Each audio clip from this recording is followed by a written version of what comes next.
Anybody here ever make a mistake? My dad once said to me, the man who never made a mistake never made anything. And mistakes paralyze people sometimes. But it's okay. It's okay to look at operations and to offer input, even if it doesn't work out. But don't be afraid. Don't be paralyzed by mistakes. We on live television made mistakes all the time. I remember when I worked with ESPN, I was on a 10-year contract with ESPN first time round, and I remember when the words are leaving my lips on live broadcast and it was wrong, you can't call it back. You can't hide, and my heart would skip a beat. And then I thought, it's okay. It's okay, we all make mistakes. That's good. We learn from our mistakes. We celebrate failure. But in live television, it gets comical sometimes, and sometimes what the announcer says doesn't quite fit the picture that's on the screen. Happened to me, we were doing the Formula One race in Monaco on Speed Channel, this was only about 4 years ago, when Michael Schumacher was again the dominant driver.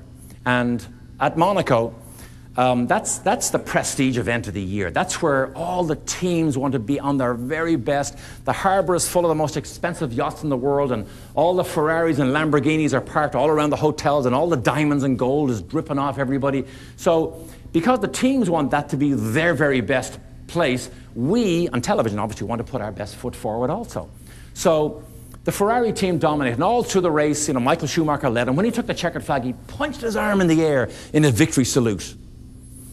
As he always does, he did it 91 times. And of course, we there on television saying, what another great win by Michael Schumacher. And we, where we sit now, we're only 7 miles from the Italian border.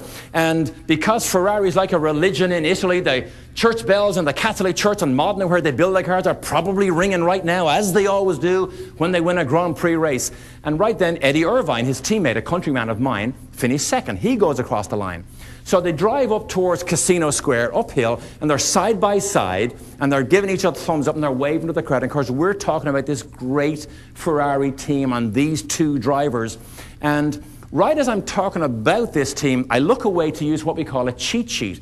A cheat sheet in Formula One is something very simple. It's just notes that we might have of information we got during practice or qualifying that you might want to use on a particular driver or team during the race. So I'm talking about this great Ferrari team, and as soon as I look away to look at my cheat sheet, the director changed the picture to this young lady on a yacht, and she just stood up like this, and she had these enormous big blue eyes, and they were barely contained inside this skimpy bright red bikini top, and she popped up right as I said, now there's two impressive red Ferraris.